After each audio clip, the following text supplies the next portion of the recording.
Kuya Jesus, kapayapaan at pagmamahal mo'y ipahahayag ko.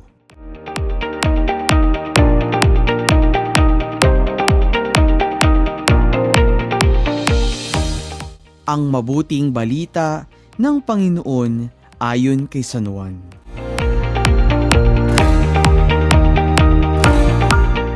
Kinagabihan ng linggong ding iyon, ang mga alagad ay nagkakatipon. Nakapinid ang mga pinto ng bahay na kanilang pinagtitipunan dahil sa takot nila sa mga Hudyo. Dumating si Jesus at tumayo sa gitna nila. "Sumainyo ang kapayapaan," sabi niya. Pagkasabi nito, ipinakita niya ang kanyang mga kamay at ang kanyang tagiliran. Tuwang-tuwa ang mga alagad nang makita ang Panginoon. Sinabi naman ni Jesus, "Sumainyo ang kapayapaan. Kung paanong sinugo ako ng Ama, gayon din naman sinusugo ko kayo." Pagkatapos sila'y hiningahan niya at sinabi, "Tanggapin ninyo ang Espiritu Santo. Ang patawarin ninyo sa kanilang mga kasalanan ay pinatawad na nga. Ang hindi nyo patawarin ay hindi nga pinatawad." Ngunit si Tomas, na tinaguri ang kambal, isa sa 12, ay wala roon nang dumating si Jesus. Kaya't sinabi sa kanya ng ibang alagad, "Nakita namin ang Panginoon." Sumagot si Tomas, "Hindi ako maniniwala hanggat hindi ko nakikita ang butas ng mga pako sa kanyang mga kamay at naisuot ko dito ang aking daliri at hanggat hindi ko na ipapasok ang aking kamay sa kanyang tagiliran." Makalipas ang 8 araw, muling nagkatipon sa loob ng bahay ang mga alagad. Kasama nila si Tomas. Nakapinid ang mga pinto, ngunit pumasok si Jesus at tumayo sa gitna nila. Sinabi niya, "Sumainyo ang kapayapaan." Saka sinabi kay Tomas, "Tignan mo ang aking mga kamay at ilapit dito ang iyong daliri. Ipasok mo ang iyong kamay sa aking tagiliran. Huwag ka nang mag-alinlangan. Maniwala ka na." Sumagot si Tomas, "Panginoon ko at Diyos ko." Sinabi sa kanya ni Jesus, "Naniniwala ka na ba sapagkat nakita mo ako? Mapapalad ang mga naniniwala kahit hindi nila ako nakita." Marami pang kababalaghang ginawa si Jesus na nasaksihan ng mga alagad, ngunit hindi natatala sa aklat na ito. Ang mga natala rito'y sinulat upang sumampalataya kayo na si Jesus ang Mesiyas, ang anak ng Diyos, at sa gayoy magkaroon kayo ng buhay sa pamamagitan niya.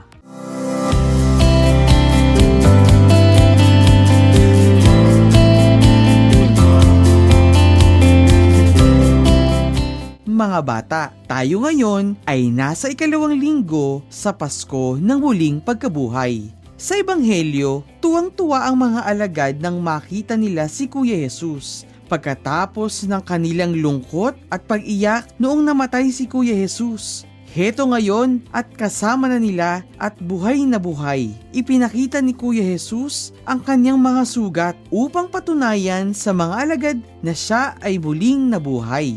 Ito ay nagpapatunay ng kanyang tagumpay laban sa kasalanan at kamatayan. Nagbibigay ito sa atin ng pag-asa na anuman ang ating pinagdadaanan, may bagong buhay at tagumpay kay Kuya Jesus. Katulad sa mga alagad, tayo rin ay inaanyayahan upang matuwa at magpuri sa kanyang presensya sa ating buhay, lalo na sa mga biyayang ipinagkaloob niya sa atin araw-araw. Sa 2 pagkakataon, binati ni Jesus ang mga alagad.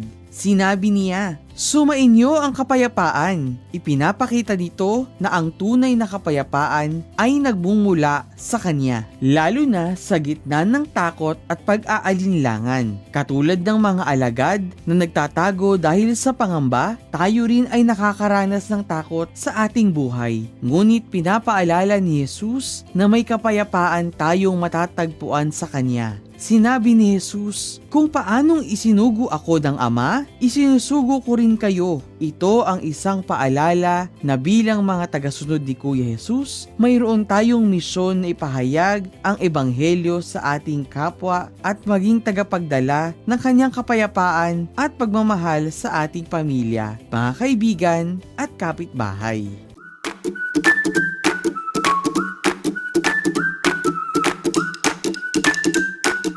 Paano tayo maging daan ng kapayapaan at pagmamahal sa ating kapwa? Una, maging mabuting halimbawa. Magsimula sa sarili sa pamamagitan ng pagpapakita ng kabutihan, respeto at pagmamahal sa iba. Ang iyong kilos ay maaring maging inspirasyon sa iba upang gawin din ang tama. Pangalawa, maging mapagbigay at matulungin sa kapwa kahit sa maliit na paraan. Ang pagtulong sa nangangailangan kahit sa maliit na paraan tulad ng simpleng pagngiti, pagbati at pakikinig ay maaring makapagbigay ng liwanag sa buhay ng iba. Panghuli, pagyamanin ang pagmamahal at iwasan ng alitan at galit. Piliin ang kapayapaan sa halip na away. Matutong magpatawad at magbigay ng pag-unawa sa halip na pairalin ang galit o sama ng loob. Suportahan ng isa't isa, itaguyod ang pagkakaisa at ipalaganap ang mensahe ng pagmamahal sa pamamagitan ng positibong pakikitungo sa lahat.